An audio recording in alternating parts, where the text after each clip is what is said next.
Bilang ng mga nabibiktima ng love scams, posibleng tumaas daw ngayong Love Month. Brigada Jigo Custodio, ibrigada mo! Brigada Live Report. Inaasahang tataas pa ang bilang ng mga Pilipinong mabibiktima ng love scams ngayong Pebrero, na kilala bilang buwan ng pag-ibig ayon yan sa Cybercrime Investigation and Coordinating Center.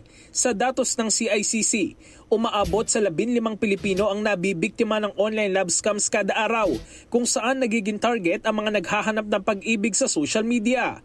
Ayon kay CICC Executive Director Alexander Ramos, ang likas na mapagmahal at masipag na ugali ng mga Pilipino ang nagiging dahilan kung bakit nagiging biktima sila ng ganitong modus.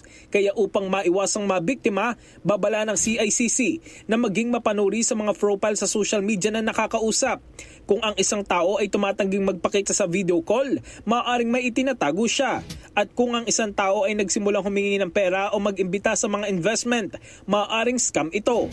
Hinihikayat ng CICC ang publiko na maging mapanuri, huwag magpadalos-dalos at iwasang magbigay ng personal na impormasyon o pera online. Ang pagiging mapanuri ay mahalaga daw upang maiwasan ang pagiging biktima ng mga ganitong modus.